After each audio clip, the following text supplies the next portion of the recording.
तो ये हम लोग कर लिए हैं, बट 12th के आगे किसी भी कॉलेज या यूनिवर्सिटी में एडमिशन नहीं हुआ है अभी तक, जो कि एडमिशन अगस्त में क्लोज हो जाता है और सितंबर से क्लासेस बिगिन हो जाती हैं। तो it is damn late for all the students community, और ये तुम लोग बच गए हो बाय गॉड्स ग्रेस, आगे भी बच जाओ। My blessings are always with you. Now coming back to the question and sessions for today's class, dear students, I purposely pick up this question and session, क्योंकि इसमें जितना तुम क्वेश्चन पूछोगे या एक क्वेश्चन आंसर का डिस्कशन होगा, उससे तुम्हारी जो मैसेज है या जो लाइन है या जो कॉन्सेप्ट है उस पर्टिकुलर टॉपिक के बारे में, वो एकदम से क्लियर हो जाएगा। तो ये पर्पसली ये टॉपिक को कंडक्ट लिया जा रहा है, just to make your understanding very very clear, then only you can write it well. So coming back to the first question, एकदम कल जो पोएम पढ़ाए थे in the previous class, the poem that I took of photograph, my first question, listen attentively all of you, what message do you get from the poem of photograph? I repeat, what message do you get from the poem of photograph? What is the poem all about? Fast तुम लोग बोलते चलो, unmute करो और अपने आप को और बोलना शुरू करो। Poem is all about the reality of life, that is death. Reality या मिस्ट्री? वहां रियलिटी वर्ड यूज करोगे या मिस्ट्री वर्ड यूज करोगे? Mystery. Yes, mystery is the appropriate. देखो क्लियर हुआ ना, it is all about the mysteries of human life and death. एक ये तो एक पॉइंट हुआ, देन एनी अदर पॉइंट? ये ह्यूमन लाइफ एंड डेथ के चारों बगल जो सराउंडिंग्स हैं, इसकी मिस्ट्रीज को अनफोल्ड करता है poem. This is one point. Any other point that you want to से?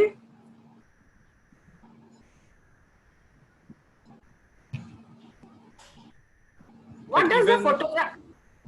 Yes, Importance of photograph. Doesn't stop even though someone dies. It means we have to go on and live. Okay, first we go by the title of the poem. Message में तुम्हारा 50%, title में तुम्हारा 50% message रहता है। What is the importance of a photograph? What is the importance of a photograph? इसको जानने के लिए तुम बताओ कि what does the photograph depicts? क्या डिपिक्ट कर रहा है photograph? Ma'am, memories. Ma'am memories. No नहीं, और क्लियर हो। Memorable moments. No no no, still it is depicting a scene. अरे वो सी बीच का एक सीन था, दैट्स ऑल। तो Ma'am, photograph review those memories that we have captured in the past. I'm just asking what is there in the photograph. If there is just a photograph is containing or it is depicting a scene of a sea beach. पहले तो वहां पर आओ, और वो किस चीज का सीन है? Poet's mother's childhood. पोएट की मदर का चाइल्डहुड है, and she is also accompanied by her 2 cousin sister, और यहाँ पर फोटोग्राफ लिया गया है। Now this photograph is how many years back? It is definitely several years back, you can say. 2030. Yes, 20-30 years. तो ये मान के चल रहे हो कि that this photograph has been preserved for 20-30 years? Yes or no? Yes, ma'am. Yes, ma'am. Now when the poet looks at the photograph, very good. Now when the poet looks at the photograph, what does she miss in the photograph? Ma'am, her mother. Mother's laughter. फिर तुम लोग गलत। Mother smile, ma'am. Yes, her mother's laughter, and what else? And what else? There is one more thing.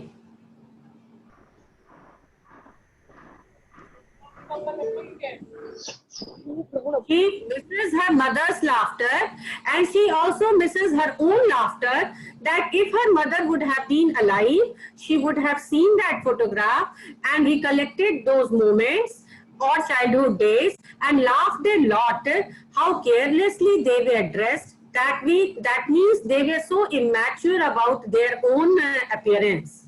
अब तो बड़े हो गए हैं, mature, but she cannot see her mother laughter. यहाँ पर तुम लोग को समझना होगा। My dear children, I have time and again asked you, जब भी कोई क्वेश्चन लिखो उस पर अपना पर्सनल कमेंट जरूर डालो। तुम लोग सोशल नेटवर्किंग साइट्स पर कमेंट डालते हो, तो यहाँ पर लिटरेरी कमेंट्स तुम लोग से हम जरूर एक्सपेक्ट करेंगे। And if you start trying to post your comments, तो क्या होता है ना, you start to think in a broader aspect और you start to think out of the box. अब यहाँ पर इस पर्टिकुलर पॉइंट में कौन सा पॉइंट है कि फोटो देखते देखते पोएटेस को two points she is missing in the poet. First, her mother's laughter, if she would have survived and looked at that moment or that pic once again. And second, she herself is looking at that point when she would have seen her mother's joy looking at that photograph. तो ये दो चीज जो miss कर रही है, ये अच्छा, if I'll say that will be my answer, I want you to tell me your comment regarding these two laws of the poet. इसमें तुम कमेंट करो अपना, कुछ तुमको दिखाई दे रहा? Can anyone tell me what you can see? दो लॉस है, लॉस को तुम लोग देखते हो नेगेटिव पॉइंट ऑफ व्यू से, हाउ सैड, उसको वो शी कैन नॉट स्माइल, उसकी माँ भी स्माइल नहीं कर पाई, how things have gone down the hill. तो ये तुम लोग सोचते हो अबाउट एनी लॉस, लेकिन इसको तुम अपना कमेंट, जब पर्सनल कमेंट ऐड करोगे तो you are trying to bring the irony of it, ठीक है? और जितना इस तरह से तुम हर आंसर में करोगे, your answer will become beautiful. Now इस पॉइंट पर आयरनी क्या है? Can the girls and the boys take some lead to give me the answer? इस पॉइंट पर एक आयरनी है। कैन एनीवन से आयरनी जानते हो? What is irony? No ma'am. अरे तुम लोग सिमिली, मेटाफर, आयरनी क्या होता है? Opposite. It is the satire, वो एक बिटर कमेंट होता है, ठीक है? या हाँ, उसका पर्पस होता है करेक्शन का, याद रखना। आयरनी का पर्पस होता है करेक्ट करने का, और वो कमेंट, वो नेगेटिव कमेंट तुमको हर्ट करने के लिए वो कमेंट को बोला जाता है। तो यहाँ पर आयरनी क्या है कि एक लाफ्टर है पोएट की मदर का, जो कि वो पिक देख करके लाफ करती, और दूसरा लाफ्टर पोएट का खुद का है, जो अपनी माँ को हंसते हुए देखती तो वो खुद भी खुश होती। सैडली ये जो दोनों लाफ्टर है, ये जो दोनों जॉय है, उसको एक डार्कर एस्पेक्ट में पोएट ने रिफ्लेक्ट किया है। देख रहे हो, वो जॉय होकर के भी जॉय नहीं दे रहा है, वो एक पेन का सेंसेशन तुम लोगों को दे रहा है। Am I right? Is it correct? This is, समझ में आ गया? Yes, ma'am. Are you getting my Yes, point? ma'am. कि दो खुशी, दो हैप्पीनेस को एक डार्कर मोमेंट में डाल करके उसकी एक्चुअल जो हैप्पीनेस थी उसको किल कर दी गई, वो खत्म हो गया।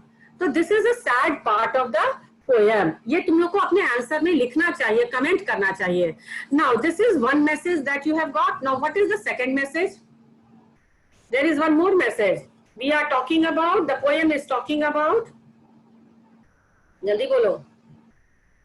I discussed impermanence of human life, yeah, you can say transience of life, you can say on the sands of life, them transitory, बहुत short period के लिए है। impermanence है on the sands of life। तो ये एक और message है that she thinks all this is become so miserable for that poet। ये जो impermanence of life है, वो poet के लिए इतना ज्यादा miserable हो गया that she becomes quiet, silences, that she becomes quiet with the sadness। वो साइलेंट हो जाती है, वो क्वाइट हो जाती है with the sadness। और किस तरह का sadness? Sadness of separation. Clear all of you? यही दो मैसेज है इस पोएम का। And now you need to write it down. जो जो क्वेश्चन डिस्कस कर रहे हैं उसको तुम लोग अपने कॉपी में लिखोगे। तो पहला question I have already discussed, what is the message of the poem of photograph? 2 points I have given. Don't try to copy it. Write it in your own manner. और कमेंट भी हम बता दिए हैं। कमेंट हमेशा and में होता है, लाइन छोड़ करके लास्ट में 2 लाइन में कमेंट लिखना कि sadly the poet is introducing the audience to 2 joys of life, which is very beautiful. One is the picture and the other she herself looking at the mother, जो कि live हो जाता, and yet placing it in the darker vision or giving it a darker vision, the joy turns into a deep sorrow and sadness. Clear? Is it clear to all of you? Hey, तुम लोग क्या कहाँ चले गए अचानक? Yes, ma'am. Yes, ma'am. Okay. Shall I proceed with the next question? Yes, ma'am. Yes, ma'am. Ma'am. Okay. Next. What are the different figure of speech used? Yesterday I explained figure of speech. Poetic devices in the जल्दी जल्दी बता दो तुम लोग को. In the previous class I had explained you. So number 1 क्या है? Alliteration. Alliteration, Ma'am, transferred epithet. Oxymoron. Personification. Very good. सबसे पहले personification. Okay, number 1 is alliteration. Alliteration का example बताओ. Alliteration. Silence, silences. Terribly transient. Terribly transient. Stood still Silent, to silent, smile. Stood still to smile. ये alliteration है. Hey, alliteration में तुम्हारा usually consonant sound का repetition होता है. तो चेक करो वहां पर. ये टेक्निकल चीज है. मैथ्स बनाते हो, फिजिक्स पढ़ते हो और ये टेक्निकल एस्पेक्ट को नहीं समझ रहे हो इंग्लिश का. ये एलिट्रेशन है. Stood still to smile. देख रहे हो एस का जो है कॉन्सोनेंट का रेपिटेशन हो रहा है. Next terribly transient. ये भी तुम्हारा पोएटिक डिवाइस है जो कि एलिट्रेशन है. अदरवाइज तुमको ये भी देना होगा कि ये ट्रांसफर्ड एपिथेट भी है. Wash their terribly transient feet. ये एलिट्रेशन भी है और ये ट्रांसफर्ड एपिथेट भी है. Now silence silences. एंड ये क्या है? It's silence silences. Personification. Personification or alliteration. Yes. Personification हो गया. Anything else that is left out? Anything else that is left? Now, which line is oxymoron? Labored Labored ease of Is loss. of loss. Labored is of loss. Okay, labored ease of loss. Now, you can anyone say the main points of the poem are photographed. You have to simply tell me 1, 2, 3, madam. ये 3 main points of the poem हैं. Number 1 point. The poem is a what word? One word. केवल keywords बता दो madam. हम लोग यही सब word use करेंगे. I will be discussing the keywords. Yes, ma'am. tribute to poet's mother. The poem is a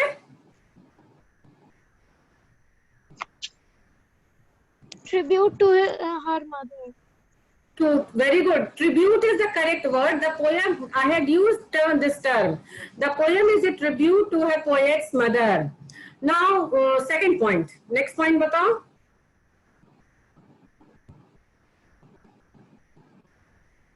The one who is born is bound to death. Yes, this is right. This is also right. इसको थोड़ा presentation change कर देना. That the sea changed the terribly transient feet of the mother permanently from her life. That it not only changed the footprints or washed the footprints, but it changed the permanently presence of poet's mother permanently in her life. See, and one more thing है जो यहाँ पर तुम लोग को explain करना होगा. वो ये कि poet perhaps feels that if her mother would have been alive, क्योंकि 20-30 years कहा जा रहा है expecting उसका time gap, so she feels that if her mother would have been alive along in her journey of growth and progress, she feels that she would have a different shade of life along with her mother, जो कि आज नहीं है because of her absence. Next, shall I move to the next question? Yes, ma'am. Yes, ma'am. Any other Yes, question that you want? Figure of speech हमने discuss कर लिया है. Poetic devices भी discuss कर लिया है. And I have also discussed the theme. I have also discussed the main idea of the poem. Any other question that you all have from your side? Then only I'll move on to the next chapter. That is one more chapter I have to discuss the question answer. Is there any other thing that you have to say? Any question? No, ma'am. No. Shall I move to the next question? Yes. Yes. Yes, ma'am. Okay. Yes, Next ma'am. part. Any no other question? No, ma'am. No, ma'am. See, if I ask, there is one more part from my side. If I ask you to write the question answer critically, if I'm using the term critically, now what do you understand by this term critically? Please answer the question critically. So what will you, how will you do the critical analysis or critical writing? By using more negative words. Negative words नहीं होगा यहाँ पर, तुमको उस Joy को, उस particular scene को comparative view करना होगा. अब जैसे एक एग्जांपल हमने बताया तुमको, उस जॉय को वो एक डार्कर एस्पेक्ट, देखो कितना हैप्पीनेस देता, कितनी खुशी देती दोनों चीज, but that is all reflected in such a dark situation और in such a sorrowful situation that it gives no more pleasure और हैप्पीनेस. कुछ नहीं दे रहा. इसी को वो अच्छे से पुटअप करती तो शायद the audience would have equally got enjoyed those scenes. ठीक है, तो ये एक पॉइंट हुआ. Then what is तुम लोग का क्रिटिकल एप्रिशिएशन हम पूछ रहे हैं.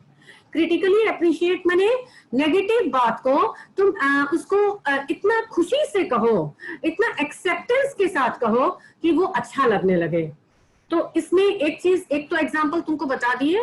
दूसरा एग्जाम्पल है कि वो जो लॉस है उसको इतना बिटर, देखो किसके लाइफ में लॉस नहीं होता. क्या अभी हम लोग का लॉस नहीं हो रहा है? That we are not meeting, we have become a digital teacher from a physical teacher. जो क्लासरूम में पढ़ाते थे डिजिटल टीचर हो गए.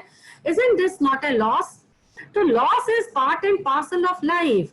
The way the poetess has treated her loss by writing this poem tells that she has a very sorrowful picture of loss.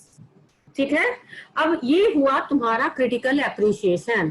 इसको इतना उसको sorrow होने का, ठीक है, death is part and parcel of life, death is inevitable. बहुतों के बच्चे के जन्म के बाद माँ का डेथ हो जाता है, वो बच्चा सरवाइव करता है, बहुत अच्छा से आगे ग्रो करता है, and he earns name, fame and recognition. ठीक है, तो this is one more thing कि she presented the sorrowful aspect of the poem in a very bitter manner, in a very painful manner. Now come to the next point. Is there anything that you can supplement my answer with your viewpoint?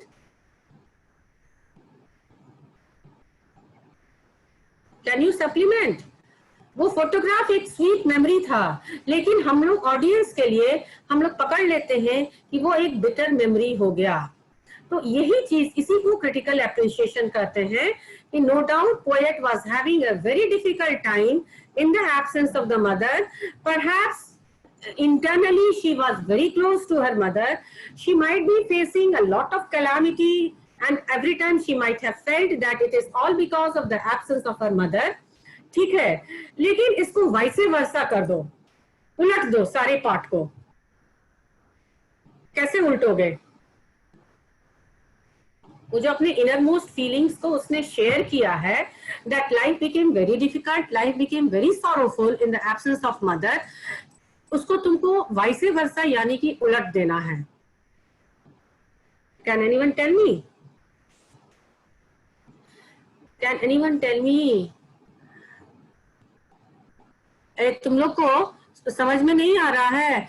You will be all getting a job and miles away from your parents, near and dear ones. Bihar में ही सबको नौकरी करना है, job करना है. क्या सोचे हो?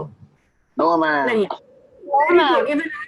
Even I want you go out of Bihar, अच्छे से स्ट्रॉन्ग बन के बिहार के बाहर जाओ, तब स्ट्रॉन्ग बन के वापस आना, and then you do something for Bihar. But जितने दिन बाहर रहोगे, how will you keep the memory of your parents and your loved ones alive? जल्दी बोलो.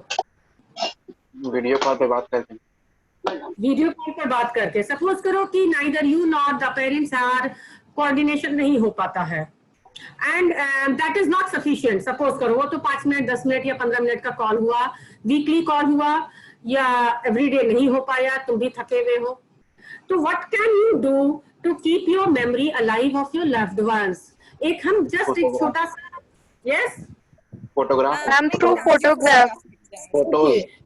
you will in your house or in your room wherever you will reside, एक corner को family corner करोगे और उसमें ढेर सारे पिक्स को पेस्ट कर दोगे, क्योंकि वो पिक्स को देख के 1 pic is equal to 1000 words, वो तुमको कितने सारे वर्ड्स, कितने सारे मेमोरी को रिवाइव कर देगा. And it those pics will be you can say consolation, तुम्हारे लिए एक कंसोलेशन होगा, तुमको एक सूदिंग इफेक्ट देगा. ठीक है, so this you can do it. Anyway, time is running out. I must move to the next question, that is next chapter, that is the address.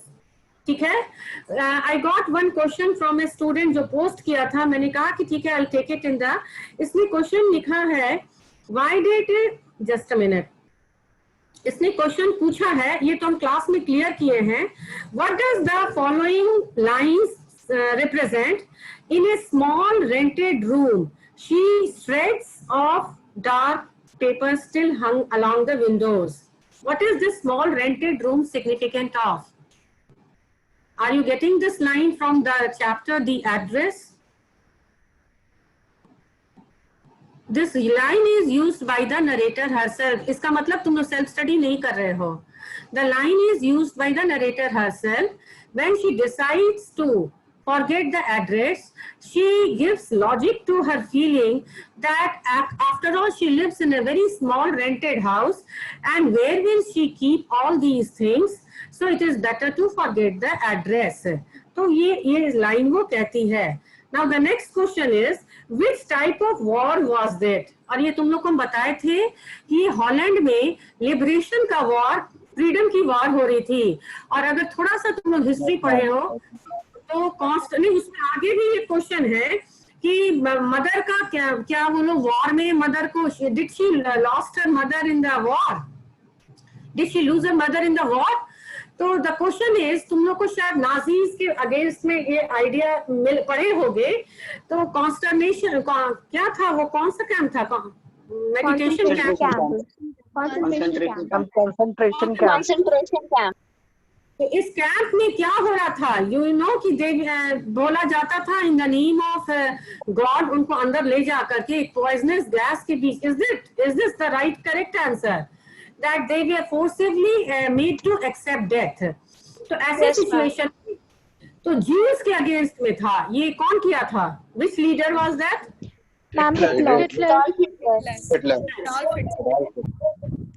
Hitler world hero बन गया यही negative काम करके करके. He was such a negative person, cruel person था, and he became a world hero. तो उसके concentration camp में लोग डर गए, और हॉलैंड में नरेटर की mother was also a part of it. तो ऐसे not only narrator but there were other people also who decided to leave their house. तो यहाँ पर नरेटर भी अपने घर को छोड़ के चली जाती है, but how she died it is not clear. Not necessary कि वो कंसंट्रेशन कैंप की विक्टिम बन गई होगी, may be it might be the natural death also. But जो लोग घर छोड़ के चले गए और जो लोग वहां रह गए, उन लोग को यही लगा था कि ये लोग लौट के नहीं आएंगे. इसलिए मिसेस डॉर्लिंग जो है, in the very beginning of the chapter, she is very much surprised when she sees the narrator alive standing at her door. ठीक है, now move to the next question. Let us proceed to the next question. The story is divided into pre-war and post-war times. What hardship do you think that the girl underwent during these times? उस girl की क्या difficulty रही? अच्छा, war के बारे में तुम लोग हिस्ट्री में पढ़े हो ना? Yes, ma'am. Yes, ma'am. Yes, ma'am. You can make a very well guesswork about the condition of that girl or the difficulties that she might be facing. Can anyone explain to me one or two lines?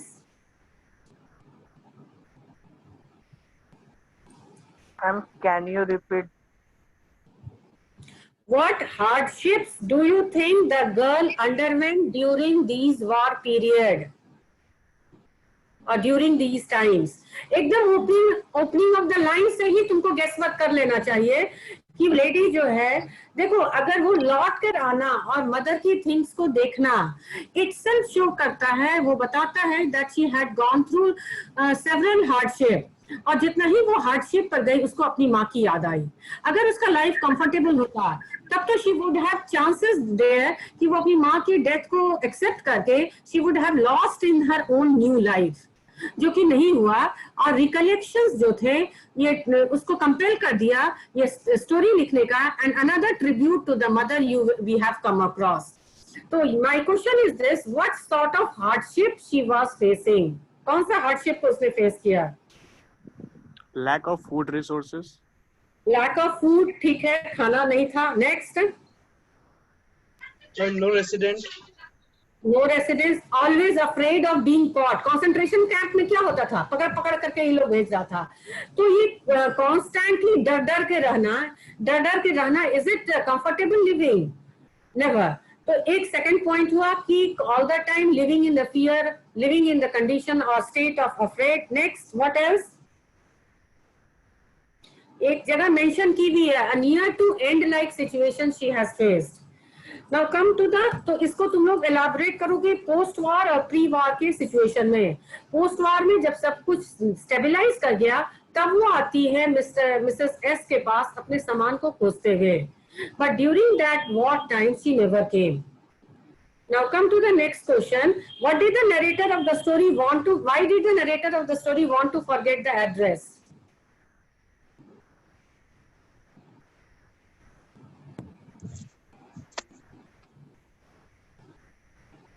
Because her things were giving her sadness instead of joys.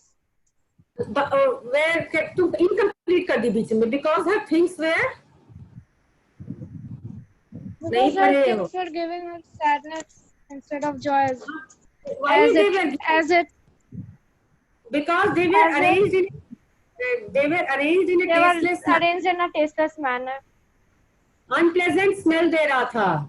They did not evoke the memory of her mother. वो जो सामान देखने गई थी तो वो अपनी माँ की फीलिंग्स को कलेक्ट करने गई थी। तो all those things did not evoke the feelings of her mother. और वो फीलिंग्स ऑफ हर मदर को क्यों इवोक करने गई थी? Because somewhere she felt the loss of her mother. Why did she feel the loss of her mother? Because her life must have been very difficult, and she felt that had her mother been alive, life would have been a bed of roses for her. Such is the strength of the mother. Anyway, we have very little time left, a few seconds I would say. During this time, I request all of you to please go through the answers, question answer. Our poem ke jitne bhi questions answer that I have discussed today, you all will write in the copy. Still, if you have any doubt, that I have got a huge list of questions, तो उसको तुम लोग बहुत edit करके short करके group पे post करोगे तो I will be feeling convenient in posting my answers or my comment. Answer तो नहीं देंगे, सिर्फ पॉइंट्स बता देंगे कि इस पॉइंट को तुम लोग एलैबोरेट कर लो। See, writing is very important. इसी तरह से धीरे धीरे करके